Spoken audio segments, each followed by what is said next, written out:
योगयाग विधी येणे नोहे सिद्धी, योगयाग विधी येणे नोहे सिद्धी, वायाचे उपादे दंभ धर्म, भावे विन देव नकळे निसंदेह, गुरुवेना अनुभव कैसा कळे, तपे विन दैवत दिधल्या विन प्राप्त, तपे विन दैवत दिधल्या विन प्राप्त, गुजे विन हित कोण सांगे, हरिमुखे मना हरिमुखे मना, पुण्याची गणना कोण करी, ज्ञानदेव सांगे दृष्टांताची मात, साधूचे संगती तरणोपाय, हरिमुखे मना हरिमुखे मना, पुण्याची गणना कोण करी, विठ्ठला विठ्ठला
विभुम्बेनुनादं चरन्तं दुरन्तं स्वयं वेदया गोपवेशं ददानं, गवामृन्दकानन्दनं चारुहासं, परब्रह्मलिङ्गं भजे पाण्डुरङ्गं, पाण्डुरङ्गा करू प्रथम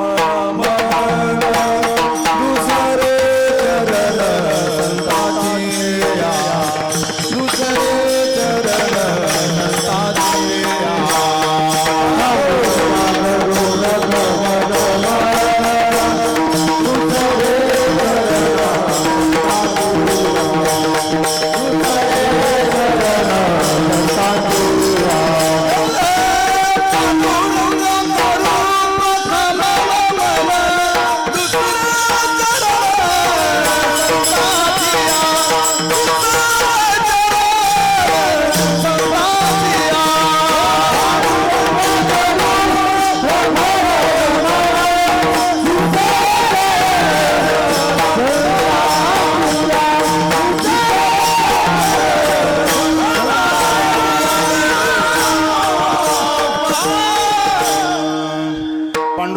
करू प्रथम नमन दुसरे चरण संताचिया, त्यांच्या कृपादाने कथेचा विस्तारो, बाबाजी सद्गुरु दास तुका, ज्ञानीशु भगवान विष्णू, निवृत्तीर भगवान हर, सोपानो भगवान ब्रह्मा, मुक्ताख्या ब्रह्मचित्कला, नमो ज्ञानेश्वरा नमो ज्ञानेश्वरा, नमो ज्ञानेश्वरा नमो ज्ञानेश्वरा,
ज्ञानेश्वरा नमो ज्ञानेश्वरा निवृत्ती उदारा सोपान देवा मुक्ताबाई नमो त्रिभुवन पावनी आद्यत्रय जननी देवाची नमो सद्गुरु तुकया ज्ञानदीपा नमो सद्गुरु सच्चिदानंद रूपा नमो सद्गुरु भक्त कल्याण मूर्ती नमो सद्गुरु भास्करा पूर्ण कीर्ती तुकाराम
तुकाराम तुकाराम नाम घेता कापेम धन्य तुकोबा समर्थ जेने केला हा पुरुषार्थ काय माझी वाणी मानेल संताशी रंजवो चित्ताशे आपुलिया जयांचे केलिया स्मरण होय सकळ विद्यांचे अधिकरण तेची वंदो श्रीचरण श्रीगुरूंचे जयाचे आठवे शब्दसृष्टी अंगवे सारस्वतागवे जिव्हेशिय वक्तृत्व गोडपणे अमृता ते पारुष्यमणी रस होती ओळगणे अक्षराशी भावाचे अवतरण अवतरवी खूण हाताचडे संपूर्ण तत्वबोध श्री गुरुचे पाय जय हृदय गिवसोनी ठाय तर एवढे भाग्य होय उन्मेषाशी ते नमस्कारोनी आता विठ्ठल विठ्ठल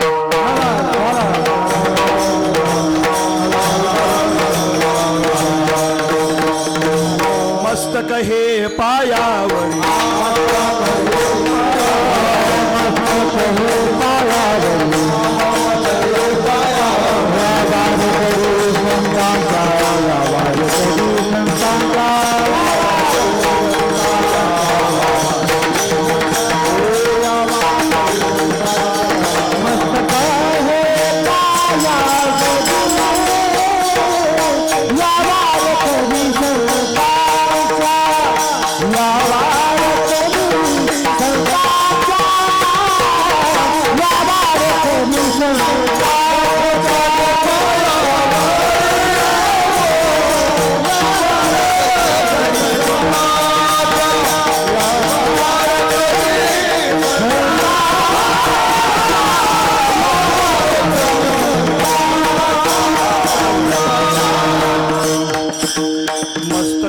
पायावरी या वारकरी संतांच्या योगयाग विधी येणे नोहे सिद्धी वायाची उपाधी दंभधर्म भावे विन देव नकळे निसंदेह गुरुवेन अनुभव कैसा कळे प्रस्तुत कीर्तन रूपी सेवेकरिता निवडलेला अभंग अलंकापूर निवासी साधकांचे मायबाप योग्यांची माऊली ज्ञानियांचे शिरोमणी भक्त करुणाकर अनाथाची माय ज्ञानेश्वर महाराज यांच्या हरिपाठ या ग्रंथातील 5व्या अशा क्रमांकाचा अभंग सेवेकरिता निवडलेला आहे विठ्ठल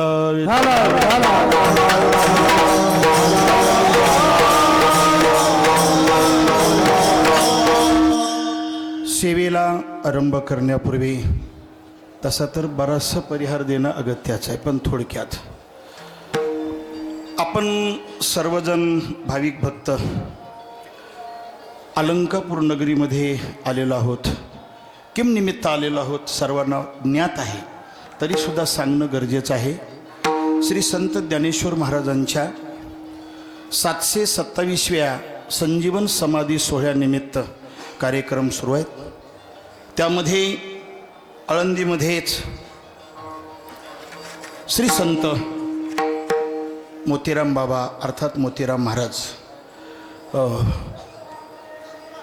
यांच्या मंदिरात किंवा यांच्या फडावर हा सेवा करण्याचा योग आहे.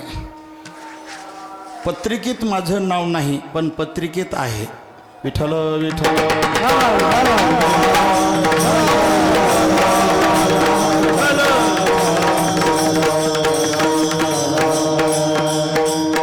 तुम्हाला कळालं असेल तर बघा, नाहीतर मला सांगावंच लागेल की पत्रिकेत नाही, पण पत्रिकेत आहे. ज्या पत्रिकेमध्ये बदल होतोय त्या पत्रिकेत नाही, आणि ज्या पत्रिकेत बदल होतोय त्याच्यामध्ये आहे. विठ्ठल विठ्ठल.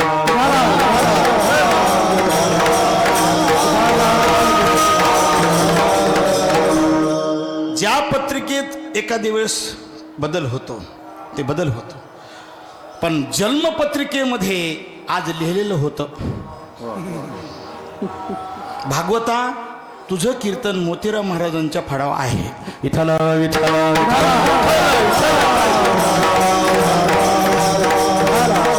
लक्षात आलं का? आणि ही जी व्यवहारातली पत्रिका आहे त्या पत्रिकेवर आमचे ज्येष्ठ गुरुबंधू गुरुतुल्य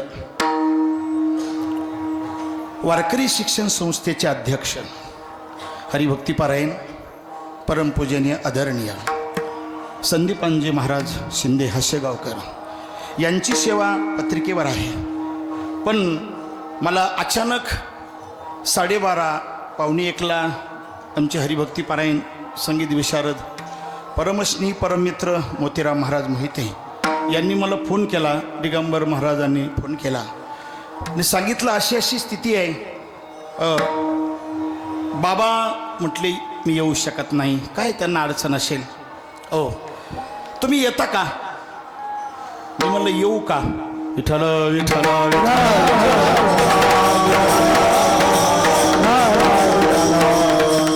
पत्रिकेत जरी नाव नसेल तर इथे नाही यायचं तर कुठे यायचं? तुका म्हणे तेथे न पाचारिता जावे, संत चरण भावे निघावया. मोतीराम बाबांच्या फडावर सेवा आहे, नाही म्हणायचं नाही. आमचे गुरुवर्य मारुती बाबा नेहमी म्हणत असतात, 2 गोष्टीला नाही म्हणायचं नाही. जेवणाचं आमंत्रण दिलं की नाही म्हणायचं नाही, कीर्तन म्हटलं की नाही म्हणायचं नाही. विठ्ठल विठ्ठल.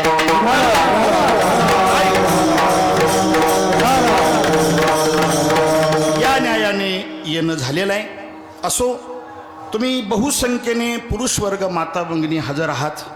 त्याच्यामध्ये ज्येष्ठ श्रेष्ठ गुणीजन मंडळी सर्वच माझ्या ओळखीचे आहेत, पण जे ओळखीचे नाहीत त्यांचं नाव राहील म्हणून कोणाचंच घेत नाही. मला क्षमा करा. काय करा? तुमच्या चरणावर माझं मस्तक. ज्येष्ठ श्रेष्ठ गायक वादक सुद्धा बरेच जण आहेत, उभे आहेत, काही वाजवायला आहेत, टाळकरी वृंद आहेत. तुम्ही सर्व जमलेले याच्यामध्ये कोणाकडून काय उपासना घडत असेल मला माहीत नाही. कोण जाणे कोणा घडे उपासना. कोणाचे ज्ञानेश्वरीचे 61 पारायण झाले असतील, कोणाचे 200 झाले असतील, कोणाचे 300 झाले असतील, कोणाचे आत्ताशी 3 झाले असतील. असे एखादा असू शकतो, तसं काही नाही. मग असे सर्व तुम्ही ज्येष्ठ श्रेष्ठ श्रोतृवर्ग आणि यांच्या समोर सेवा करण्याचा योग आहे. विठ्ठल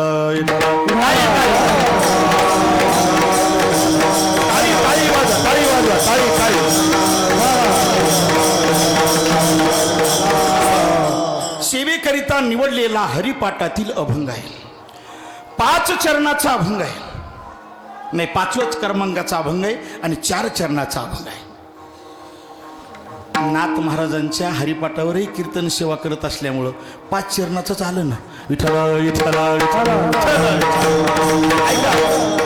5व्या दिवसाची सेवा आहे आणि ज्ञानेश्वर महाराजांच्या हरिपाठातील 5वाच अभंग आहे. अभंगाचा सरळ सरळ अर्थ लक्षात घ्या. ज्ञानोबाराही सांगतायत अष्टांग योग, यागनाम यज्ञ, विधिनाम कर्म मार्ग, या 3 मार्गाने सिद्धीनाम मोक्ष नाम भगवान परमात्म्याची प्राप्ती होत नाही. हे साधनाचं आचरण करणं, अनुष्ठान करणं हे काय आहे? वाया आहे, ही उपाधी आहे आणि यांनी दंभ वाढतो. पुढे ज्ञानोबाराही म्हणतायत मग या 3 मार्गाने जर भगवान परमात्म्याची प्राप्ती होत नाही, मोक्ष प्राप्त होत नाही, तर भक्ती मार्गाने मोक्ष प्राप्त होतो. पण त्या भक्तीमध्ये भाव पाहिजे, भावाशिवाय भगवान परमात्मा प्राप्त होत नाही. आणि तो भाव कोणाजवळ मिळतो? गुरुशिवाय तो अनुभव प्राप्त होत नाही. कशाविना काय प्राप्त होत नाही? तपाशिवाय दैवत प्राप्त होत नाही. दिल्या वाचून कोणी काही देत नाही आणि प्रेम संबंधा वाचून हिताची गोष्ट कोणी सांगत नाही. ज्ञानोबाराई शेवटच्या चरणात सांगतायत, मी तुम्हाला सांगतोय तर माझ्या स्वानुभवाची गोष्ट सांगतोय. इथं दृष्टांत शब्द जरी असला तरी दृष्टांत शब्दाचा अर्थ आहे स्वानुभव, बरं का. स्वानुभवाची गोष्ट, मात म्हणजे गोष्ट सांगतोय की साधूची संगती म्हणजे तरुण जाण्याचा हा उपाय आहे भवनदीतून, असा अभंगाचा सरळ अर्थ आहे. विठ्ठला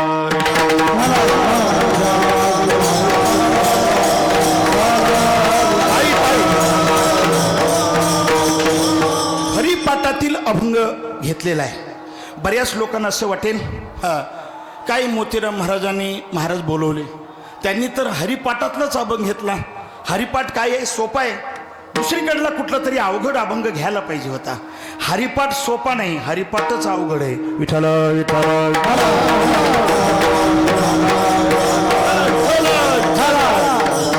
हा थोडं लक्षात घ्या. हरिपाठ शब्द आहे. ज्ञानोबारायांच्या हरिपाठ ग्रंथामध्ये हरिपाठ शब्द किती वेळेस आला, सर्वांनी मला सहकार्य करायचं. नाही जर केलं तर मग मला तर सांगावंच लागेल. लक्षात आलं तर हरिपाठ शब्द याचा अर्थ काय आहे, हरीचं पठन करणं म्हणजे हरिपाठ, हरीचं जप करणं म्हणजे हरिपाठ आणि हरीचं उच्चारण करणं म्हणजे हरिपाठ. ज्ञानदेव म्हणे हरी जप करणे तुटेल धरणी प्रपंचाचे. आता उच्चारण करणं, हरी उच्चारणी पाहि मोक्ष सदा, हरी उच्चारणी अनंत पापराशी, आहे की नाही. हरीचं उच्चारण करणं हा हरिपाठ शब्दाचा अर्थ आहे. आणि तिसरा हरिपाठ शब्दाचा अर्थ हरीचं पठन करणं, हरिपाठ कीर्ती मुखे जरी गाय. तसा हरिपाठ हा शब्द संपूर्ण अभंगामध्ये अर्थात 27 अभंगामध्ये किती वेळेस आला तर 11 वेळेस हरिपाठ शब्द आला. 11 वेळेस सांगतो तुम्हाला. किती ठेपे आहेत बोलू जा ना थोडं थोडं, मला वाटतं तुम्हाला ऐकायलाच आहे. नाही 3 ठेपे आहेत. तर 3 ठेप्यामध्ये हरिपाठ शब्द कोणत्या ठेप्यात किती वेळेस आला. पहिल्या ठेप्यामध्ये हरिपाठ शब्द 1 वेळेस आला, दुसऱ्या ठेप्यामध्ये हरिपाठ शब्द 5 वेळेस आला आणि तिसऱ्या ठेप्यामध्ये हरिपाठ शब्द 5 वेळेस आला. विठ्ठल विठ्ठल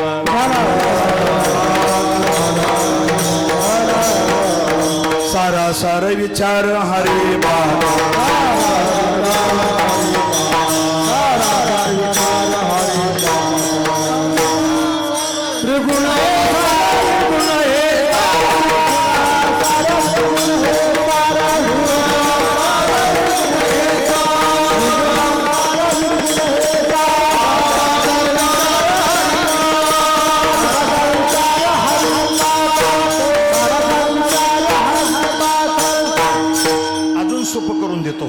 पहिल्या ठेप्यामध्ये 3ऱ्या अभंगाच्या पहिल्या चरणाच्या उत्तरार्धात आहे. दुसऱ्या ठेप्यामध्ये 14व्या अभंगाच्या पहिल्या चरणात आहे. 15व्या अभंगाच्या शेवटच्या चरणात आहे. 16व्या अभंगाच्या 3ऱ्या चरणात आहे. 17व्या अभंगाच्या पहिल्या चरणात आहे. 18व्या अभंगाच्या 3ऱ्या चरणात आहे. नंतर 3ऱ्या ठेप्यामध्ये पहिल्या अभंगाच्या 2ऱ्या चरणात आहे. 3ऱ्या चरणात आहे. 3ऱ्या ठेप्यामध्ये 3ऱ्या अभंगाच्या 2ऱ्या अभंगाच्या 3ऱ्या चरणात आहे. 3ऱ्या ठेप्यामध्ये 3ऱ्या अभंगाच्या शेवटच्या चरणात आहे आणि 3ऱ्या ठेप्यामध्ये शेवटच्या अभंगाच्या शेवट चरणाच्या उत्तरार्धात आहे. विठ्ठल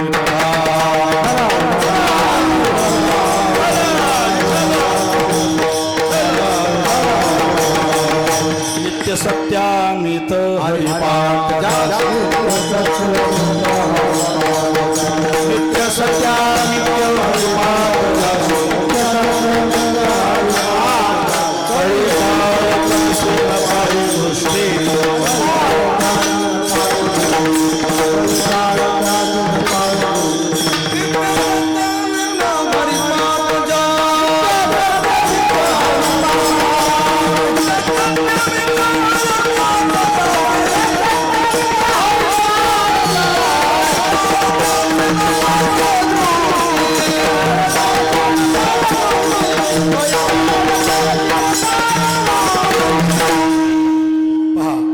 किती वेळ झाला आता 2 वेळ झाला.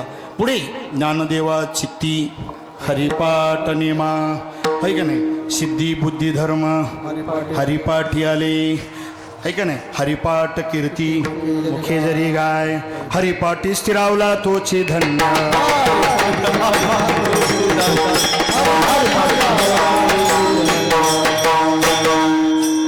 मनोमार्गे जातो ते मुकला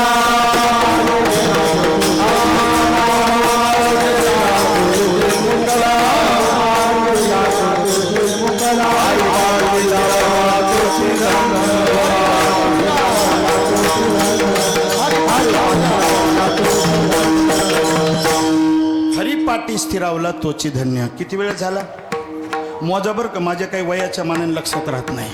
तुम्ही मोजायचा किती वेळ झाला पाटील, किती वेळ झाला, झाला कितीतरी वेळेस काय करायचं आहे. आणि मग तुम्हाला कशाला आणलंय कीर्तन सांगायला, तुम्हीच सांगा किती वेळ झाला इथं. विठाला विठाला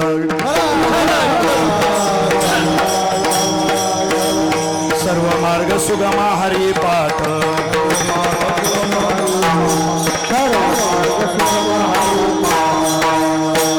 अनंत जन्माचे तपये करा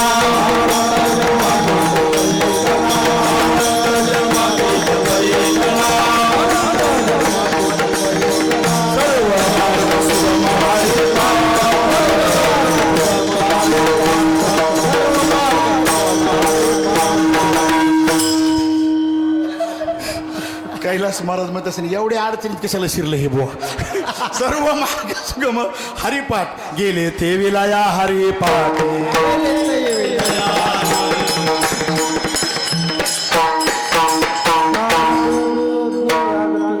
हा हा योग याग क्रिया धर्माधर्म आणि गेले ते विलया. खाली बसणाऱ्यांनी सांगितलं तरी काय हरकत. खाली बसणाऱ्यांनी सांगितलं होतं कीर्तन झाल्यावर दर्शनच त्यांचं. विठाला विठाला विठाला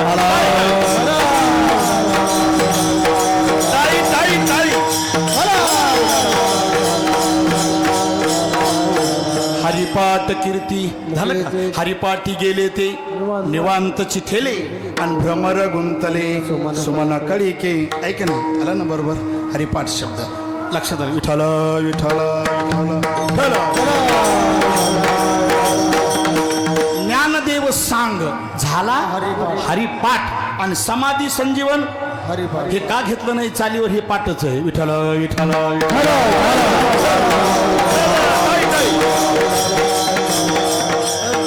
उत्तरार्ध म्हणल्यानंतर पूर्वार्ध येत नाही. काय येत नाही.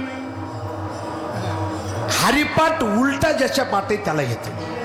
हरिपाठ कसा पाठ पाहिजे तसा सरळच पाहिजे. कसा पाहिजे सरळच पाहिजे, पण उलटा सुद्धा पाठ पाहिजे. उलटा सुद्धा असा खालून वर म्हणता आला पाहिजे. खालून वर शेवटचा अभंग कोणता आहे. सर्व सुख गोडी 40 शस्त्र निवडी. खालून वर म्हणता आला पाहिजे. ज्ञानदेवा प्रमाण निवृत्ती दिवाण समाज संजीवर हरिपाठ तीर्थवर्ती भाव धरिरे करुणा शांत्या पाहून हरिकरे निजवर्ती काढी. सर्व माया थोडी इंद्रिया सोडी लपू नको. नाममंत्र जप कोटी जाईल पापकृष्ण सगळं लटिका व्यवहार सर्व संसार वायर धार हरिविन सर्व सुख गोडी कामार्थ करावं नको. ज्ञानदेवा मौन जपमाळा अंतरी धरून शिरारी जपसता नामापर्यंत हरी नेता वाया अनेक 55 ते नाम सुपिरे रामकृष्ण गोवाचे सर्व एकत्र नाम दरोदरी मन हरिशी करून ज्ञानदेवा फळणारे पण सर्वत्र तिथलं प्रमाण निवेदस ते जीवन शिकव नारायण हरी उच्चार नव्हते ते काही काय जरी जाणी निनू भगवंती हरी उच्चारण पाय मुक्षा ज्ञानदेव ध्यान रामकृष्ण म्हणजे वैकुंठ भवने खरं केले होते. वित गोतकुळ माझे भजे का तोरी नसोडी भाऊ टाकेरे संत रामकृष्ण राहून नित्य जपदेव कर्म केले सर्व ज्ञानदेवाजी नामीनवरता रामकृष्ण बंद केले ज्ञानदेव कोहर म्हणून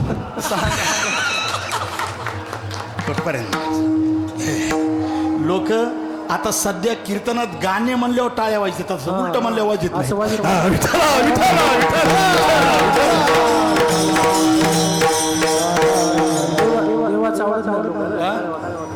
काय काय पद्धत नाही काही टाळ्या वाजवण्याची. वाजल्या पण लई थोड्या देवा लोकांनी वाजल्या ना. विठ्ठल विठ्ठल विठ्ठल विठ्ठल. ज्याला ज्याला विशेष वाटलं त्यांनी वाजवलं, ज्याला विशेष वाटलं नाही ते म्हणलं काय वाजवायचं आहे त्याला एवढं अवघड आहे. पण लक्षात आलं का हरिपाठ सोपं आहे काय नाही, उलट म्हणता आलं. आता बरेच माणसं याच्यामध्ये सुद्धा डोकं लावतील. काय डोकं लावतील.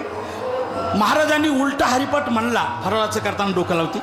उलटा हरिपाठ म्हणला महाराजांनी, पण 2-4च अभंग म्हणले. काही माणसं शहाणे असतात, काही माणसं अतिशहाणे असतात. ते बसलेले काय म्हणतात, अरे तेवढेच येत होते त्या बुवाला,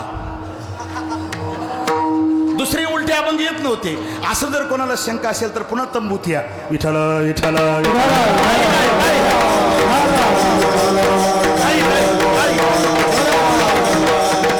हरिपाठ सोपा नाही.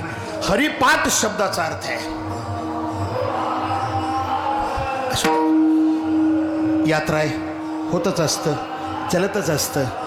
असं जवळ असं काही असलं की आपण असं समजायचं भगवान कृष्णाने कुरुक्षेत्रावर गीता सांगितली आहे का नाही, युद्धाच्या ठिकाणी गीता सांगितली आणि अर्जुनाने ऐकली. फक्त एवढंच फरक करायचा, कीर्तनकारांनी समजायचं मी कृष्ण आहे तेवढ्या पुरता आणि श्रोत्यांनी समजायचं आम्ही अर्जुन. विठ्ठल विठ्ठल विठ्ठल.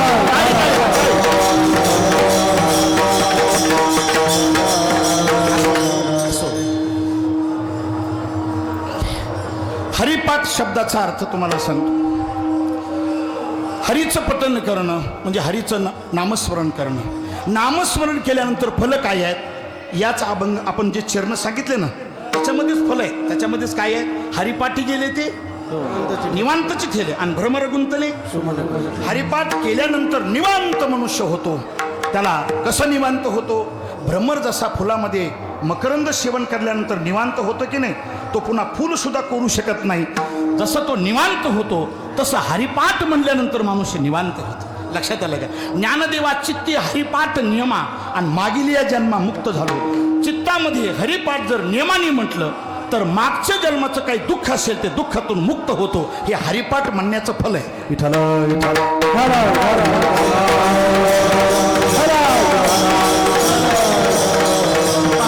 जिथं जिथं हरिपाठ शब्द आला तिथं तिथं अर्थ अजून एक दोन तुम्हाला सांगतो. आपलं शरीर कसं आहे, अपवित्र आहे. अपवित्र आहे की नाही, पवित्र आहे का? या शरीरासारखं अपवित्र दुसरं काहीच नाही. शरीर दुःखाचे कोठार,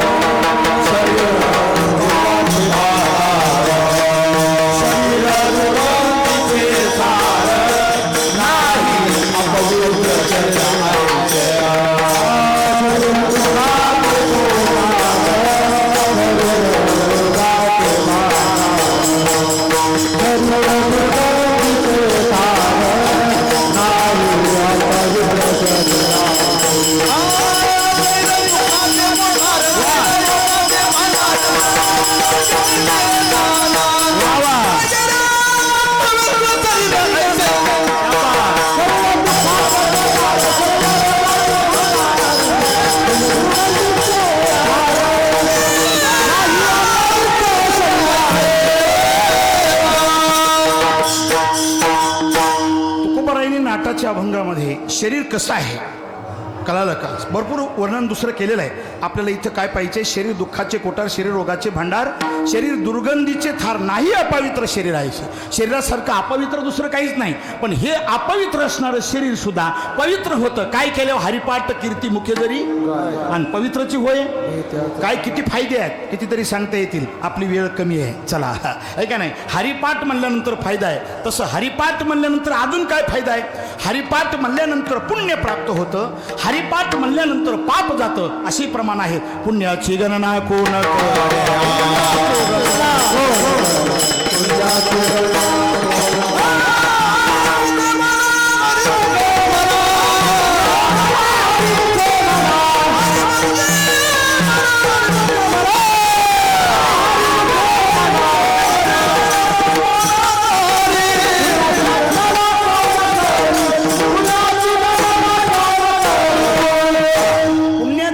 कोण करी. काय म्हणल्यानंतर हरिमुखाने जो म्हणतोय ना, मना म्हटले, पण त्याच्यापासून जे पुण्य प्राप्त होणार आहे त्या पुण्याची गणना करता येतच नाही. पुण्याचं पुण्य प्राप्त होतं. त्याच्यानंतर हरिपाठ म्हणल्यानंतर पापाचे कळप पळते पुढे.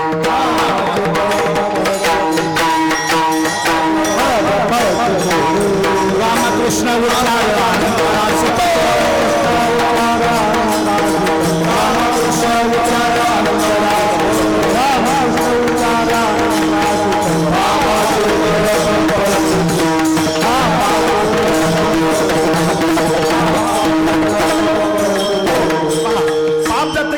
नाममंत्र जप कोटी जाईल पाप. हरी उच्चाराने अनंत पाप रसीन जातीला लय असे.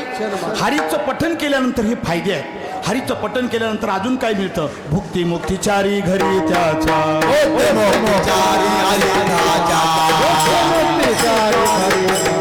नारायण हरी, नारायण हरी आणि भुक्ती मुक्तीचारी, भुक्ती नाम भोग त्याच्या जीवनामध्ये प्राप्त होतं. ते हरीचं उच्चारण केल्यानंतर, हरीचं पठण केल्यानंतर, हरीचं नामस्मरण केल्यानंतर हे फायदे आहेत. आणि हरीचं उच्चारण केल्यानंतर मुक्ती प्राप्त होते. आता या अभंगाचा अगोदरचा अभंग बघायचं लगेच आपल्याला अभंगावर जायचं. ऐका मग आता भक्तीने म्हणजे नामस्मरण रूपी भक्ती आहे. तशी तर 9 प्रकारची भक्ती आहे. श्रवणम कीर्तनम विष्णू स्मरणम पादसेवनम अर्चनम वंदनम दास्यम सख्य आत्मनिवेदनम 9 प्रकारची भक्ती आहे. पण त्या 9 प्रकारच्या भक्तीमध्ये स्मरण भक्ती अर्थात नामस्मरण भक्ती आहे. मग नामस्मरण भक्ती आहे अर्थात भक्तीने मुक्ती मिळते की नाही. भावेविन भक्ती भक्तीविन मुक्ती. भक्तीशिवाय मुक्ती प्राप्त होत नाही, भक्तीशिवाय उद्धार नाही असं ज्ञानोबारायांनी 4थ्या अभंगाच्या 1ल्या चरणाच्या पूर्वार्धात म्हटलेलं आहे. मग भक्तीशिवाय मुक्ती नाही, भक्ती हा एक मार्ग आहे. मग ज्ञानोबारायांना लोकांनी विचारलं बाकीचे सुद्धा मार्ग आहेत ना, बाकीचे मार्ग आहेत ना. योग मार्ग आहे, बाकीचं दुसरे यज्ञ मार्ग आहे, बाकीचं सुद्धा कर्म मार्ग आहे, तप अनेक मार्ग आहेत. मग या मार्गाने सिद्धी ना मोक्ष ना उद्धार भगवान परमात्म्याची प्राप्ती होत नाही का. ज्ञानोबाराय म्हणले ते करणं वायाची उपाधी आहे आणि तो दंभ वाढेल पहिलं चरण. योग योग विधी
भक्तीने मुक्ती प्राप्त होते, बाकीच्या साधनाने मुक्ती प्राप्त होत नाही का, मोक्ष प्राप्त होत नाही का. इथं सिद्धी शब्दाचा अर्थ अष्टमहासिद्धी किंवा गुणहेतू सिद्धी किंवा सूत्रसिद्धी असा त्याचा अर्थ नाही. नैष्कर्म्यम परमाम सिद्धीम असं वर्णन केलंय. न कर्मणा मनारंभान नैष्कर्म्यम पुरुषोष्णुते ऐका नाही असं वर्णन केलंय. सिद्धीम सिद्धी प्राप्त होते, पण कोणती मोक्षरूपी सिद्धी. मग आता इथं प्रश्न असा आहे या तिन्ही मार्गाने सिद्धी प्राप्त होत नाही, या तिन्ही मार्गाला निरर्थकत्व ज्ञानोबारायांनी का दिलं असेल थोडक्यात बघायचं आहे आपल्याला. तसं जर विचार केला तर योग मार्ग श्रेष्ठ आहे, योग मार्ग श्रेष्ठ आहे. ज्ञानोबारायांनी ज्ञानेश्वरीच्या 6व्या अध्यायामध्ये सुंदर चिंतन केलेलं आहे. पण आता मला काय सांगू आणि काय ठेवू काहीच कळाना. विठ्ठल विठ्ठल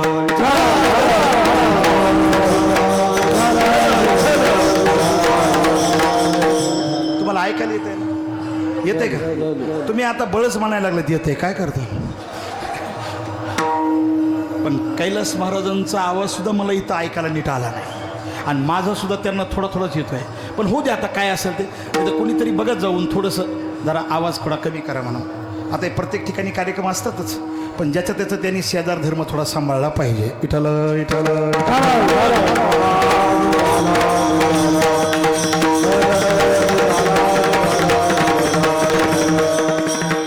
असं आहे.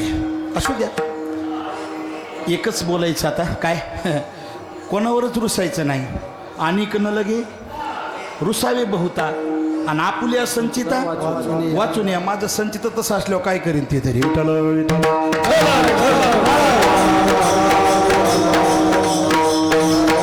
असो योगश्चित्त निरोधा, योगाने चित्ताचा काय होतो निरोध होतो. योग मार्ग श्रेष्ठ आहे. त्याच्यानंतर यज्ञ मार्ग आहे. यज्ञ मार्ग काय कमी श्रेष्ठ आहे का. यज्ञ सुद्धा करायचं सांगितलेलं आहे. 18व्या अध्यायामध्ये असा एक श्लोक आहे, बरेच श्लोक आहेत पण एक श्लोक सांगतो तुम्हाला. किती जरी मनीषीना हा विद्वान मनुष्य असेल विचक्षण असेल त्यांनी सुद्धा अनेक मार्गाचं आचरण करायचं, त्याचा त्याग करायचा नाही. यज्ञ मार्ग असेल, दान मार्ग असेल, तप मार्ग असेल. यज्ञदान तप कर्म न त्याज्यम कार्यमेव यज्ञोदानम तपश्चैव पावनानि मनीषिणा. लक्षात आलं का. म्हणजे आता त्याग करायचं नाही असं सांगितलेलं आहे. आता तिसरा मार्ग कोणता आहे आपला कर्म मार्ग आहे. कर्ममार्ग सुद्धा कर्म करायचं सांगितलंय की नाही? कारण कर्मा वाचून एक क्षणभर देखील मनुष्य स्थिर राहत नाही, एक क्षणभर देखील. तुम्ही ज्ञानेश्वरी वाचणारे सर्व माणसं आहात बघा, लक्षात आलं का? सर्व भक्त मंडळी आहात, लक्षात घ्या. 3ऱ्या अध्यायामध्ये असं म्हटलेलं आहे, नाही कश्चित क्षणमपि जात तिष्ठते कर्म कृत कार्य ते हे वश कर्म सर्व प्रकृती जैर्गुण आहे. जोपर्यंत प्रकृतीचं अधिष्ठान आहे, जोपर्यंत शरीर आहे, तोपर्यंत कर्माचा त्याग होत नाही. जो प्रकृतीचे अधिष्ठान तो सांडी मांडी हे अज्ञान. विठ्ठल विठ्ठल एवढंच नाही, म्हणून संग जो प्रकृतीचा तो त्यागून घडे कर्माचा. ऐशिया म्हणते जयाचा आग्रची उरे. एखाद्याने जर म्हटलं मी शरीर आहे तरी कर्म करणार नाही, करणार असं नाही. जोपर्यंत शरीर आहे तोपर्यंत कर्म होतच राहणार. सुंदर त्याचं चिंतन आहे. एवढंच नाही महाराज, पुढे अजून असं चिंतन केलंय, नियतम कुरु कर्मत्वम, कर्माचं आचरण करा असं सांगितलंय, ऐका नाही. आणि कर्म मार्गाला ज्ञानोबरायांनी निरर्थकत्व का दिलं असेल याचा प्रश्न आपल्याला बघायचा आहे. विठ्ठल एवढंच नाही, ज्या आपण वर्णामध्ये जन्माला आलो असेल, ज्या आपण आश्रमामध्ये जन्माला आलो असेल, त्या वर्णाचा कर्म आपल्याला करावं लागतंय, त्या आश्रमाचं कर्म आपल्याला करावं लागतंय. आपण जर त्याच्यामध्ये जन्माला आलो ते करावंच लागतंय. ब्राह्मण असेल ब्राह्मणाचं कर्म करावं लागतंय, क्षत्रिय असेल क्षत्रियाचं कर्म करावं लागतंय, वैश्य असेल वैश्याचं कर्म करावं लागतंय, आणि शूद्र असेल तर शूद्राचं कर्म त्याला करावं लागतंय. ब्राह्मणाचं कर्म शमोदमस्तप शौचम शांतिरार्जव भेवच ज्ञानविज्ञानमस्तिकम ब्रह्मकर्म स्वभावजम. ब्राह्मणाचं हे 9 प्रकारचं कर्म आहे, ते करावंच लागतंय. क्षत्रियाचं 7 प्रकारचं कर्म आहे, शौर्यम तेजो धृती दाक्ष विद्येचाप्य पलायनम दानमीश्वर भावच क्षात्रम कर्म स्वभावजम. आणि त्याच्यानंतर बघा वैश्य आहेत, आपण वैश्य आहेत, वैश्याचं कर्म कोणतं आहे? कृषी गौरक्ष वाणिज्यम. 3 कर्म आहे, ते 3 कर्म आपल्याला करावे लागतात. आणि शूद्राला त्या तिघाची सेवा करणं हे त्याचं कर्म आहे. हो बघा, तिथं कर्म शब्द आहे. कर्म शब्द आला तर सरळ मुंडी हलवायची, नाही तर असं करायचं, असं असं विठ्ठल विठ्ठल कर्म शब्द आहे. कृषी गौरक्ष बघा, शौर्यम तेजो धृतराक्ष विद्येचापे पलायनम दानमीश्वर भावसे क्षात्रकर्म स्वभावजम कृषी गौरक्ष वाणिज्यम वैश्यकर्म स्वभावजम परिचर्यात्मकम कर्म शूद्रशाप स्वभावजम. विठ्ठल विठ्ठल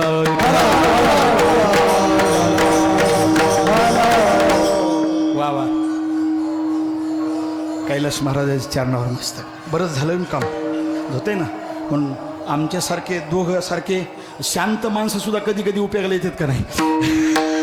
आले की नाही उपयोगाला? त्यांनी बरं काम केलं की नाही, केलं की नाही काम? विठ्ठल विठ्ठल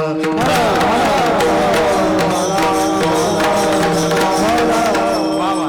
हे सर्व कीर्तन ऐकायचं जे फल यांना मिळणार आहे ना, त्यातलं अर्ध पुण्य तुम्हाला मलाच आहे. आता विठ्ठल विठ्ठल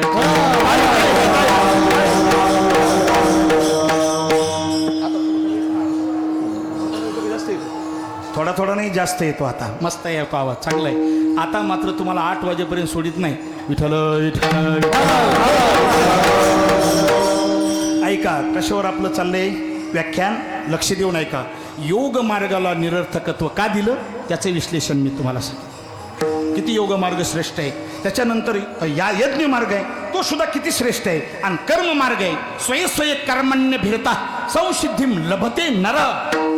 म्हणजे त्याला करावंच लागतंय कर्म.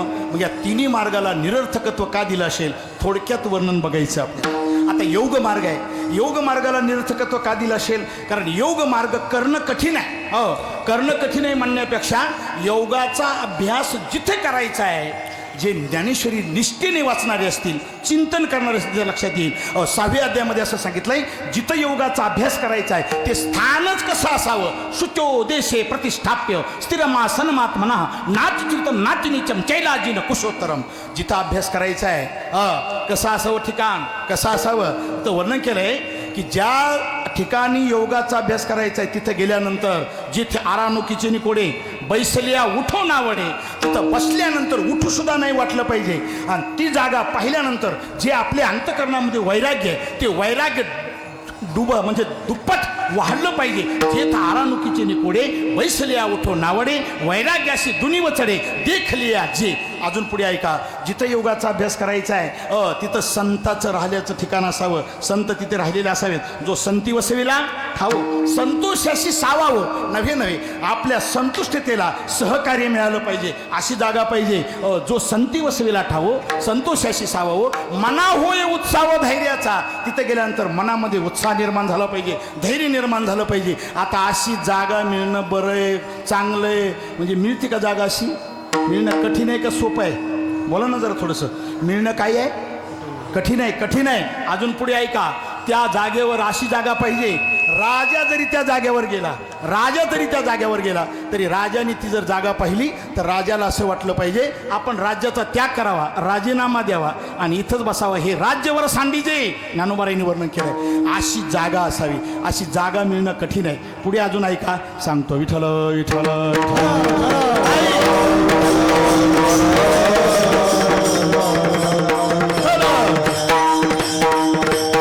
मोतीराम बाबाचा फड म्हणजे प्रसिद्ध आहे. ऐकणारे चांगले माणसं म्हणजे मोतीराम बाबाच्या फडाव. म्हणून मला एकही असं वाक्य प्रमाणाच्या व्यतिरिक्त आधीच बोलत नसतो ना, आता तर बोलतच नाही. विठ्ठल विठ्ठल.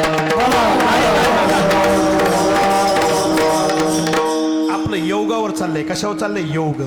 जिथं अभ्यास करायचा आहे ते स्थान कसं असावं? स्थान. पुढे ऐका, त्या स्थानामध्ये पक्षी कोणते असावेत, कोणते नसावेत, किती असावेत आणि किती नसावेत, आणि तिथं मंदिर कोणतं असावं? विठ्ठल विठ्ठल. ऐका, बहुत करोनी निशब्द दाट निरगे स्वापद सुकहन षटपद ते होते नाही. ज्ञानोबारायांनी सांगितलंय बाबा, तिथं असं निशब्द आहे का नाही, आवाज सुद्धा आला नाही पाहिजे. दाट असे श्वापद हिंस्त्र पुष्प असता कामा नाहीत. अजून तिथं सांगितलंय कोणते पक्षी नसावेत, शुक आणि षटपद ते होते नाही. पोपट आणि भ्रमर तिथं असता कामा नाही. तरी आला ते निरंतर नाही, आली गेली काही होतो का मयूर आहे आमिनाना म्हणून. ज्ञानोबारांनी सांगितलं आलं गेलं तर चालेल, कोण मोर, पण तिथं सतत त्यांनी राहायचं नाही. मोराने सुद्धा सतत राहायचं नाही. अशी जागा पाहिजे. कशासाठी? जेवणासाठी. मग कशासाठी? असं. विठ्ठल विठ्ठल विठ्ठल.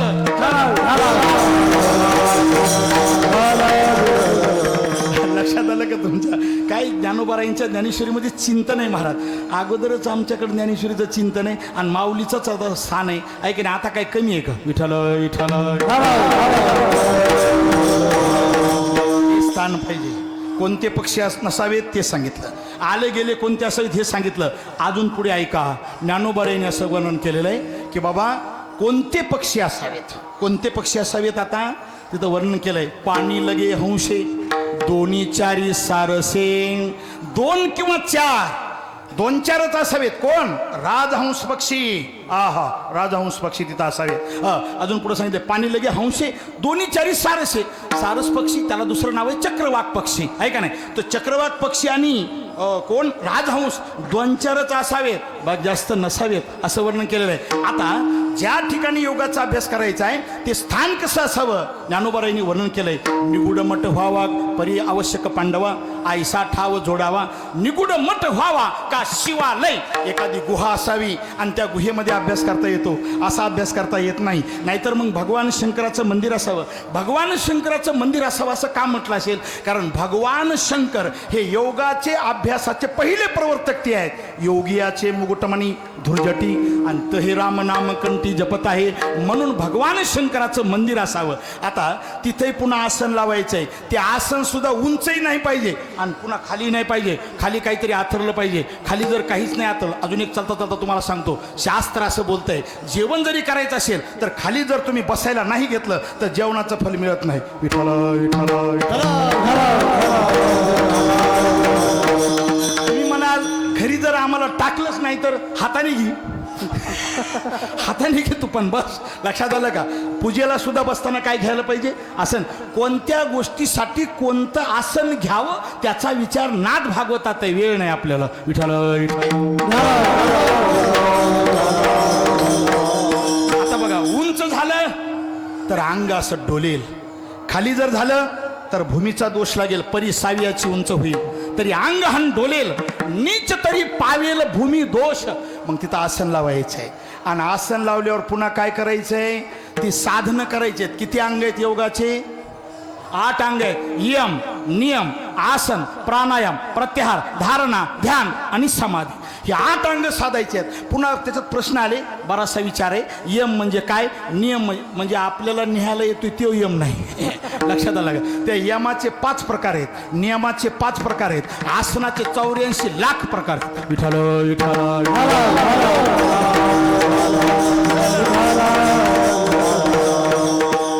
यम आणि नियम बर का, याचा विचार ज्ञानोबरायांनी आता योग चळाचा निमथा जरी टाकावं पार्था तरी सोपा नाया कर्मपथा चुका झाली त्याच्यावर वर्णन करताना यम नियम आसन प्राणायाम प्रत्यार आरुरुक्षोर मुनीर योगम योगारूढ शतशेव त्याच्यावर सुंदर चिंतन आहे. त्याच्यानंतर पुन्हा अजून 9व्या अध्यायामध्ये अष्टांग योगाचं वर्णन केलेलं आहे. बाहेरी यमनियमाची काठी लाविली, आत वज्रासनाची पौळी पंसाले अनाशिली, प्राणायामाची मांडली वाहती यंत्रे, ते तर उलाट शक्तीचे नियमनिव. काय सुंदर चिंतन आहे. आता तिथं गेल्यावर ज्ञानेश्वरी वाचल्यावर बघा, विठ्ठल विठ्ठल योगाचा अभ्यास करण्यासाठी यम नियम आसन प्राणायाम प्रत्याहार धारणा ध्यान समाधी ही 8 योग साधावं लागतात आहे का नाही. त्याच्यानंतर पुढे विचार आहे का, योगाचा अभ्यास करण्यासाठी बसल्यानंतर बरं का जास्तही जेवायला जमत नाही कैलास महाराज, आणि कमी जमत नाही, जास्तही जमत नाही. मी त्यालाही पुरावा सांगणार आहे, माझ्या पदरचं नाही सांगणार. हां, जास्तही झोपायला जमत नाही आणि बोला उलट काय कमी झोपायला जमत नाही. हा हा, जास्तही विषय सेवन करायला जमत नाही, आणि ग्रस्त आश्रमात असेल आणि त्यांनी जर कमी विषय सेवन केला ती जमत नाही. विठ्ठल ऐका, नात्यस नतस्तु योगोस्ती न चैकांत मनस्नतः न चापी स्वप्नशीलस्य जागृतो नैव चार्जुना असं वर्णन केलं. जो रसनेंद्रियाचा अंग केला का निद्रेशी जीवे विकला, ज्ञानोबरायचे त्याच्यावरल्या ओव्या पहा, अजून सुंदर आहे.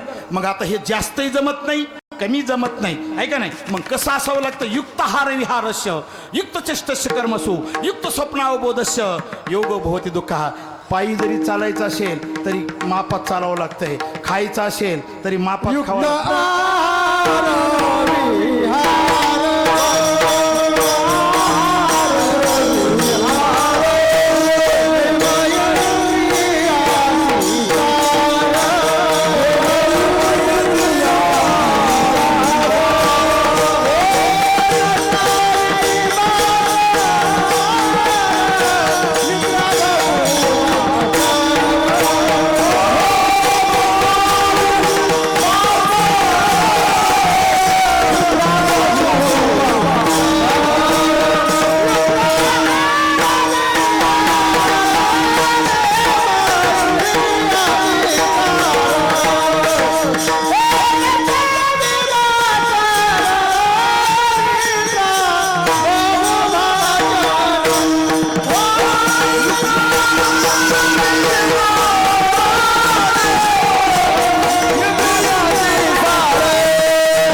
तो श्लोक युक्ताहार विहारस्य, आणि हे प्रमाण महाराजांनी दिलेलं एकदम काय फिट आहे.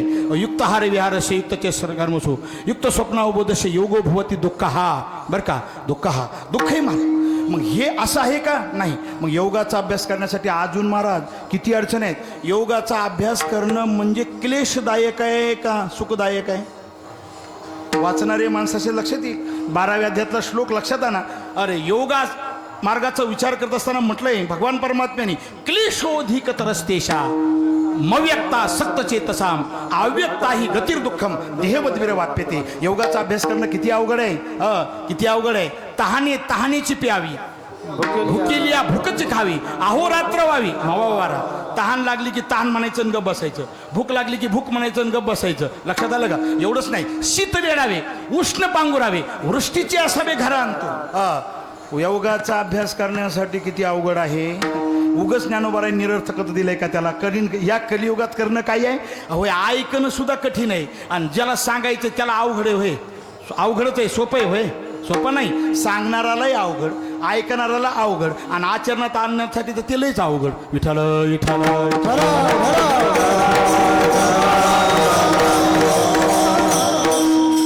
अवघडच आहे. तिथं म्हटलंय शीत वेडावे. थंडी काय करायची आहे, नेसायची, पांघरायची नाही. पांघरायचं पुढं आलं काय, पांघरायचं पुढे. आता थंडी काय करायची, नेसायची. शीत वेडावे आणि उष्ण आलं का पांघरावे. हे खाल्ले माणसं काही जण म्हणले थंडीच पांघरायची. मी म्हणलं पुढे ना पांघरायचं, आधी काय न्यासायचंय. विठ्ठल विठ्ठल शीत वेडावे उष्ण पांघरावे आणि वृष्टीचे असावे घरात. काय ज्ञानोबर म्हणून योगाची वाटा जे निघाले गा सुभटा तया दुःखाचाची वाटा भागा. विठ्ठल विठ्ठल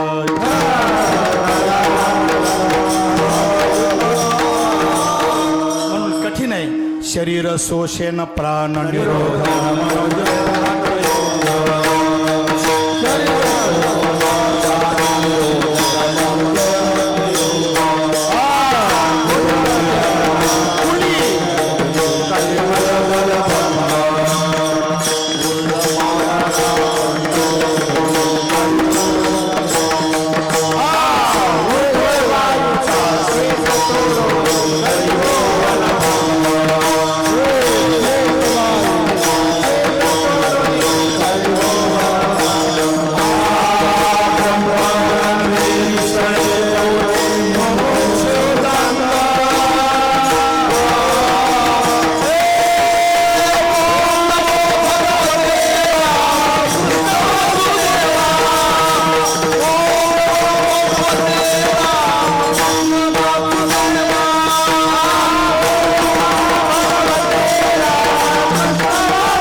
निरोधन मनोजय हट्टयो बुधपीडन कुंडलिनी कलिमलदल ऊर्ध्ववायूचा श्वेत तोडूनी करिवो वनभंग ब्रह्मरंध्री मिसळे परी मुमुक्षुदंग.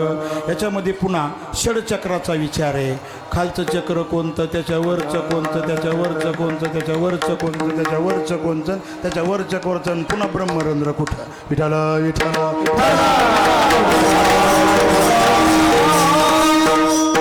या कलियुगामध्ये या मार्गाचं आचरण होणं काय आहे, कठीण आहे. म्हणून संत महात्म्यांनी सांगितलंय, नागिनी उत्साहे नवहे द्वारे निरोध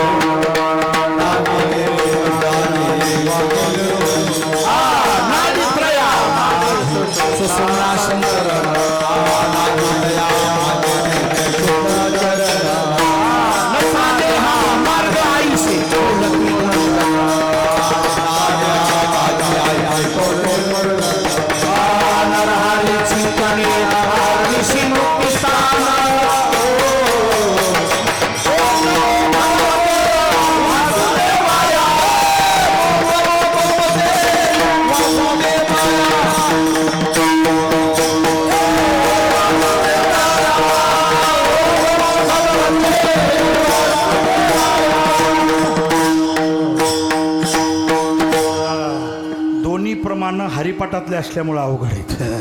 हरिपाठातले आहेत, काकड्यातले आहेत, वासुदेवातले आहेत. आणि या वासुदेवाच्या नादी सहसा कोणी लागतच नाही म्हणून अवघड आहे. आपले वासुदेव ठरलेले आहेत. आपले भजनी मंडळाचे वासुदेव, तुम्ही सुज्ञ आहेत माझ्यापेक्षा, मला नाही म्हणायचं, पण बघा तुम्ही ठरलेले वासुदेव आहे, आहे का नाही. जर जास्त माणसाला गडबड असेल, कामाला जायचं असेल, कार्तिक महिन्यात जर काय असला, काकडा असला, तर जास्त गडबड असेल तर माणूस कोणता वासुदेव घेतो, नामदेव महाराज बरं का, कोणता घेतो.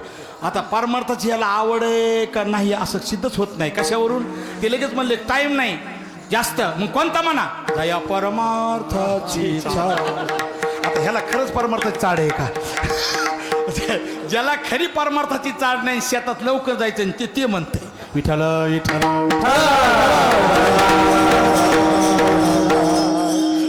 आणि आता जे प्रमाण दिलंय तो तर 13.5 चरणाचा अभंग आहे. किती? 13.5. म्हणजे असं कसं काय 13.5 आहे? लक्षात आलं का? एक एक चरण एक एक अक्षरावर आहे. ओम ओडियाना बंद घालून एवढं लागशील बघा तुम्ही. आता घरी बघा. ओम नमो नागिनी उत्साहे नव हे. आणि प्रत्येकाला नच आलंय चौचरणामध्ये. विठ्ठल विठ्ठल विठ्ठल. ओम नमो मो मोडी शिखर चरण. पुन्हा भांबावशी. लक्षात आलं का? गतिमती. जाऊ दे बरंच आहे. विठ्ठल विठ्ठल विठ्ठल. आणि मग ही द्वादक्षरी ध्रुव आढळ पद पावला. त्याचं शेवटचं चरण आहे. आणि ओम नमो भगवते वासुदेवाय. त्याचं लक्षात आलं. तसं जर विचार केला तर मग 13.25 चरणच म्हणावं लागतंय. पण पुढं त्याचं चरण आहे ना, द्वादक्षाक्षरी मंत्र न जपसी काह्या असं वर्णन. विठ्ठल विठ्ठल. थोडक्यात सांगायचं, योगाचा अभ्यास करणं कलियुगात काय आहे? कठीण आहे. म्हणून देवाची प्राप्ती होत नाही, मोक्ष प्राप्त होत नाही. म्हणून योग येणे नव्हे सिद्धी. आता पुढे आहे का बरं. योगाचा अभ्यास एखाद्याने केलाच कलियुगामध्ये, केल्यानंतर 6व्या अध्यायामध्ये असं वर्णन केलंय, त्याला सिद्धी आडव्या येतात. काय आडव्या येतात? सिद्धी आडव्या येतात.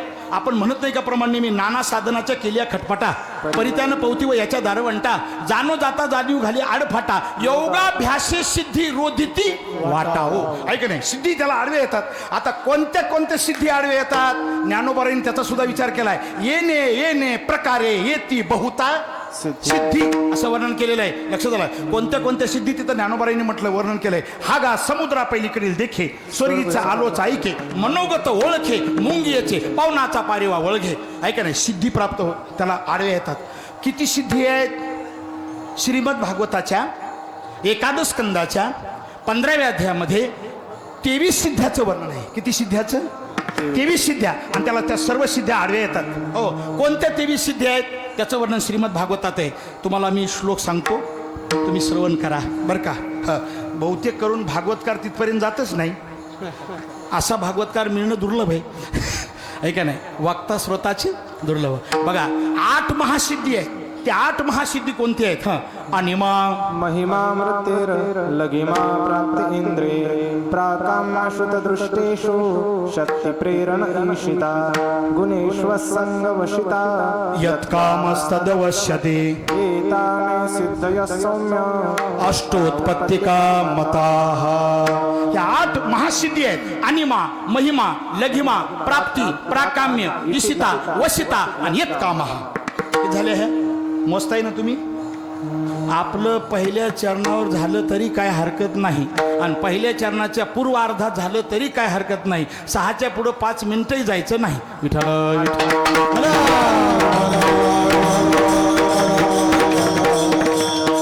लक्षात आलं का? या सिद्धी आहेत, त्या सिद्धी आहेत. आणि या सर्व सिद्धी मोतीराम बाबाला काय होत्या? प्राप्त होत्या. प्राप्त होत्या सिद्धी आहेत. ते आडवे येतात. सिद्धी आडवे येतात. त्याच्यानंतर गुणहेतू सिद्धी 10 आहेत. कोणत्या दोन्ही गुणहेतू सिद्धी 10 आहेत? अनुरमिमत्वम देहिस्मिन् दुरश्रवण दर्शनम मनोजवम कामरूपम परकाय प्रवेशनम स्वच्छंद मृत्युर्देवानां सह क्रीडा दर्शनम. यथा संकल्प संसिद्धी राज्ञा प्रतिहता गती. कोणती सिद्धी आहे? 10 सिद्धी कोणती आहेत? षडवर्मीचा त्रास त्याला न होणं हा सिद्धीचा प्रकार आहे. दूरचं ऐकायला येणं हा सिद्धीचा प्रकार आहे. दूरचं पाहायला मिळणं हा सिद्धीचा प्रकार आहे. मनाच्या वेगाने जाणं हा सिद्धीचा प्रकार आहे.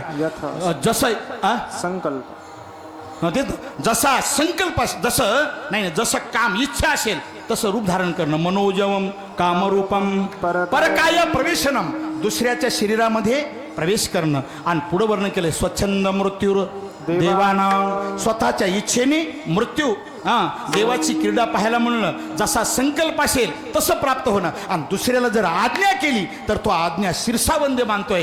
हे 10 सिद्धीचे काय आहेत? एखादी राहिली का? अनुर मिमत्वम देहेस्मिन दूरसर्वनं दर्शनम मनोजवम कामरूपम परकाया प्रवेशनम स्वच्छंद मृत्यू देवानां सहक्रीडानु दर्शनम यथा संकल्प संसिद्धी.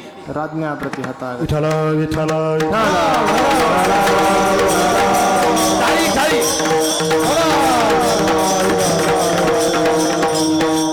एकादश स्कंदातले श्लोक आहेत आणि 15व्या अध्यायातले हे श्लोक आहेत महाराज. काय सुंदर श्लोक आहेत.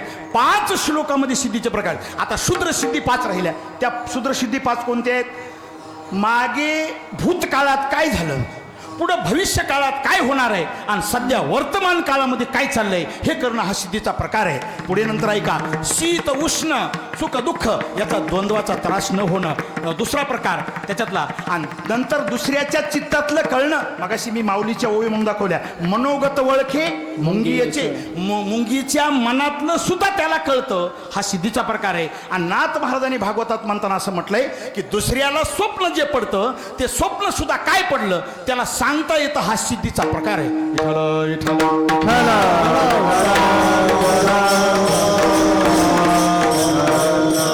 काय सुंदर चिंतन आहे. त्रिकालज्ञत्व मद्वंद्वम परचित्तादीन वेदना अग्निर्कांब विषादीनां प्रतिष्ठंभो पराजय.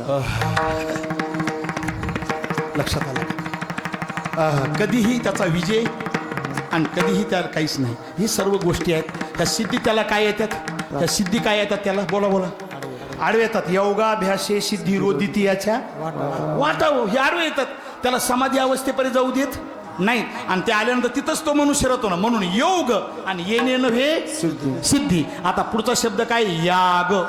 काय शब्द आहे? याग. याग म्हणजे यज्ञ. यज्ञ करणंही सोपं आहे का? यज्ञ करणं सोपं नाही महाराज. यज्ञ करणं किती अवघड आहे सांगतो तुम्हाला. बघा, पुराणातले उदाहरणं भरपूर आहेत, पण वेळ आपल्याला कमी आहे म्हणून नुसतं नावं सांगतो. ऐक, यज्ञ करणं देवाला कठीण गेलं. यज्ञ करणं देवाच्या बापाला कठीण गेलं. आपल्या आज्याला जमल का? विठ्ठल विठ्ठल विठ्ठल. मी उगाच काहीतरी बोलतोय असं नाही. भगवान श्रीकृष्ण ते बोललेत बरं का. नारद महर्षी युधिष्ठिराकडे गेले. 4-5 वाक्यात सांगायचं आपल्याला. आणि गेल्यानंतर म्हटले राजस्व यज्ञ कर. चालेल म्हणले. हो म्हणला. नारद निघून गेले. भगवान श्रीकृष्ण परत आले. युधिष्ठिराने ते सांगितलं काय चाललंय म्हटलं. विचारलं देवाने. काय नाही म्हटलं. आताच नारद आलते, नारदाने असं असं सांगितलं. बरं, मग नारदाने असं सांगितलं काय म्हणलं तू? हो म्हणलो. त्यावेळेस भगवान कृष्णाने सांगितलं अरे कशाला हो म्हणलास? यज्ञ करणं सोपं नाही. यज्ञ करायचं म्हटल्यानंतर राजे लोकाला काय करावं लागतंय? प्राप्त करावं लागतंय. त्यांच्याकडून काय आणावं लागतंय? आपल्याला वरून मध्ये असतं ते, आपल्याला मधून असतं ते. पैसा आणायचा आहे, तो पैसा राजे लोकांकडून आणायचा आहे. आणि राजे लोकांकडून पैसा आणल्याशिवाय ते होत नाही. विठ्ठल विठ्ठल. राजे लोकांकडून पैसा आणायचा आहे. मग असं म्हटल्याबरोबर महाराज म्हणले मग राजे लोक आणता येईल ना पैसा? म्हणले ते राजे लोक कोणाच्या बंदीखान्यात आहेत? जरासंधाच्या बंदीखान्यात आहेत. त्या जरासंधाला मारावं लागेल. जरासंधाच्या अंगामध्ये बळ आहे. काही ठिकाणी 10,000 हत्तीचं बळ असं सांगितलं. आणि महाभारतामध्ये 18,000 हत्तीचं बळ सांगितलं. दोन्ही ठिकाणचं तुम्हाला सांगितलं. विठ्ठल विठ्ठल. म्हणले देवा तुम्हाला जमतंय ना? जमेल ते, पण कठीण आहे. काय म्हणलं? कठीण आहे. पुढचा भाग वेगळा आहे. नंतर त्या जरासंधाला मारायला भीमाला घेऊन गेले. जरासंधाकडून त्याचा वध केला. राजे लोकाला सोडलं, त्यांच्याकडून पैसा घेतला. अजून एक वाक्य सांगतो तुम्हाला महत्त्वाचं. राजे लोकाला तर प्रसन्न करावंच लागतंय, पण भगवान परमात्म्याने युधिष्ठिराला सोडून बाकीचे जे 4 भाऊ आहेत, कोण? अर्जुन, नकुल, सहदेव आणि भीम, या 4ही भावाला 4 दिशेला पाठवलं. पूर्व, पश्चिम, दक्षिण आणि उत्तर. आणि मग त्यांना पैसा आणायला लावला. आणि मग यज्ञ करणं सोपं गेलं. देवाला सुद्धा अवघड वाटलं. देवाच्या बापाला कुठं? रामायणात चला. पुत्र कामेष्टी यज्ञ करणं कोणाला अवघड गेलं? रामाच्या वडिलाला, म्हणजेच दशरथाला अवघड गेलं. आपल्याला सोपं आहे का? सोपं नाही. आपल्याला सोपं नाही. म्हणून यज्ञ करणं सुद्धा काय आहे? अवघड आहे. पण एखाद्याने यज्ञ केलाच तर ते यज्ञ केल्यावर सुद्धा त्याला आडवं काय येतं? विठ्ठल विठ्ठल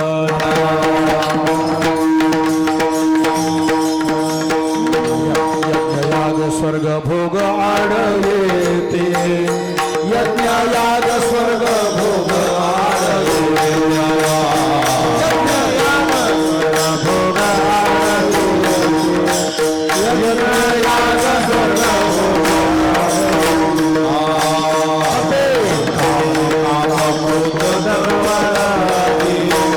यज्ञयाग स्वर्ग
आपल्याला एकच पूर्वार्ध गरजेचा आहे. यज्ञ यागे स्वर्ग भोग. यज्ञ जर यथासंग झाला तर सुद्धा स्वर्गभोग आड येतो. तुम्ही सर्व आपण वाचणारे आहोत. यज्ञाचे 3 प्रकार ज्ञानेश्वरीमध्ये आलेले आहेत. कोणत्या अध्यायात आले आहेत विचार करा. 17व्या अध्यायामध्ये यज्ञाचे 3 प्रकार आलेले. अपलाकांक्षीवीर यज्ञो विधिद्रष्टो युज्यते यष्टव्यमेवेति मना समाधाय ससात्विका अभिसंधाय तुपलम दंभार्थमपि चैवत युज्यते भरतश्रेष्ठ तम यज्ञम विधिराजसम विधिहीनम सृष्टानम मंत्रहीनम दक्षिणम श्रद्धाविरहितम यज्ञम तामसम परिचक्षते.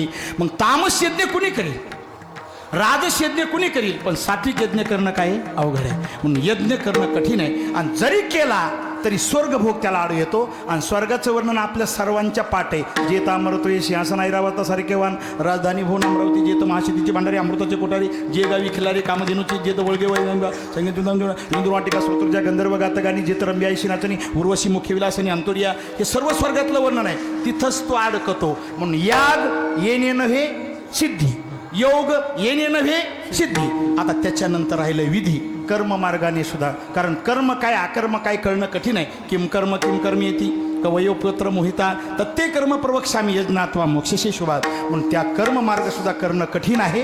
म्हणून कर्म मार्गाने सुद्धा, आणि कर्म मार्गामध्ये सुद्धा पुन्हा विधी काय आला, निषेध आहे, काय आहे हे कळायला पाहिजे. म्हणून योग याग विधी येणे नव्हे सिद्धी. आणि मग वायाची उपाधी दंभ धर्म हे करणं काय आहे, वाया आहे. बराचसा विचार आहे, आपली वेळ संपलेली आहे. वायाची उपाधी आणि हे करणं उपाधी आहे ज्याच्यासाठी मनुष्य करतो. आणि ते जर प्राप्त झालं नाही तर माणूस व्यवहारातला सुद्धा काय म्हणतो, कशाला विनाकारण ही उपोदय वाढून बसलात, काही उपयोग झाला नाही.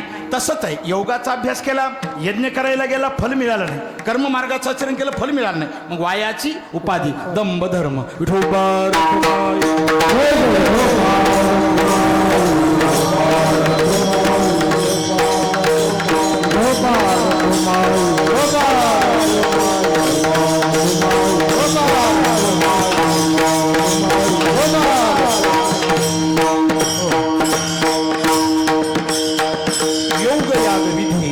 नव्हे सिद्धी वायाची उपाधी दंभधर्म.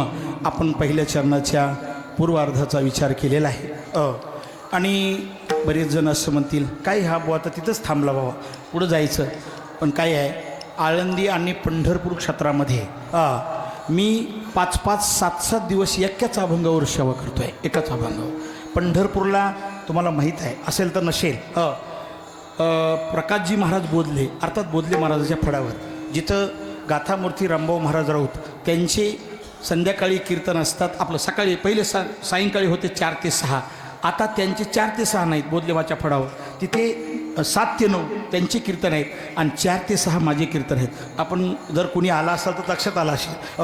आलात होतं तुम्ही, कोणता अभंग आहे का लक्षात तुमच्या? पण मी सांगितलं येईन लक्षात, देव वसे त्यांची घडावी संगती. बरोबर हे होत होता का नाही? आता म्हणले होते नाही, बरं राहू द्या. होतं तेव्हाच एकाच चरणावर आम्ही 5 दिवस सेवा केली. लक्षात आलं का? तसं आळंदीमध्ये सुद्धा 2-3 वर्षापासून सेवा आहे. आता लगेच आळंदीमध्ये सुरूच आहे बरं का, लक्षात आलं का? म्हणून हे सेवा जी आहे आळंदीमध्ये बोधले महाराजाच्या फळावर घासवाले धर्मशाळेमध्ये. त्याच्यानंतर जर विचार आपण केला तर पैठणला सुद्धा एकाच अभंगावर मी 5 दिवस सेवा त्यांच्या फळावर करत असतो. आता मग ती सवय लागल्यामुळं आणि चिंतन करायची सवय लागल्यामुळं एका शब्दावर 2 शब्दावरच काय होतं ते चिंतन होतं आणि आपल्या वेळेच्या पुढं काही जाता येत नाही. आपली जी वेळ ठरलेली आहे त्याच्यातच खरी कीर्तनकाराची परीक्षा आहे. कशात? हां, वेळेत कीर्तन करणं हीच परीक्षा आहे. कारण त्याला येत असलं म्हणून काय कवर मी सांगत बसतो का एका दिवसात? आहे का नाही? लक्षात आलं का तुमच्या? आणि कमी बी करून जमत नाही. कमी केलं तर म्हणते तर अरे कसं काय झालं कीर्तन, लय मस्त झालं, फार चांगलं झालं, आणि मग लवकर कसं काय आवरलं, तेवढंच येत होतं असं लोक म्हणतात. आणि जास्त वाढिल्यानंतर सुद्धा फराळाचं करताना म्हणते कीर्तन चांगलं झालं, पण वाढीलं कसं नाही, वाढीलं नाही, वाढवलं ना लय शेपूट लांबिलं असंही होतं. लक्षात आलं का? म्हणून काय पाहिजे? मापात पाहिजे. योग याग विधी येणे नव्हे सिद्धी. आणि मग कशाने मोक्ष प्राप्त होईल? भावे विन देव नकळे निसंदेह, गुरु विना अनुभव कैसा कळे. भावाशिवाय देव प्राप्त होत नाही. भाव बळे आकळे ये रवी नाकळे, किंवा भावेन देवम कलया नरेंद्र, धनेन कांता कपटेन शत्रू, सत्येन मित्रं कृपयाच पुत्रं, ज्ञानेन मोक्षं वशमाने. भावाने भगवान परमात्मा प्राप्त होतो. बरंच वर्णन आहे. अजून भागवतातला श्लोक सांगू. न साधयति माम योगो न सांख्यम धर्म उद्धव, न स्वाध्याय तपस्त्यागो यथा भक्तीर ममोर्जिता. भक्ती मार्गातला जो भाव आहे त्याने मी प्राप्त होतो. भावी विन देव नकळे निसंदेह, गुरु विना अनुभव कैसा कळे. गुरुशिवाय अनुभव प्राप्त होत नाही. तपे विन दैवत दिधल्या विना प्राप्त, तपाशिवाय दैवत प्राप्त होत नाही. दिल्या वाचून कोणी काही देत नाही. आणि गुजरात म्हणजे हिताची गोष्ट प्रेमाशिवाय कोणी सांगत नाही. आणि मग ज्ञानोबराय सांगतात मी स्वानुभवाची गोष्ट सांगतो शेवट.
ज्ञानदेव सांगे दृष्टांताची मात, साधूचे संगती तरुणोपाय.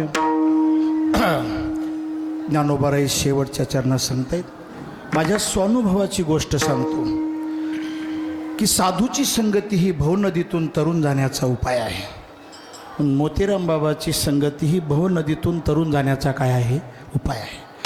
मग ज्ञानोबारायनं लोकांनी विचारलं असेल, तुम्ही तर दुसऱ्या चरणात सांगितलं भावाशिवाय देव प्राप्त होत नाही, आहे का नाही? इथं तर सांगितलं साधूची संगती तरुण उपाय.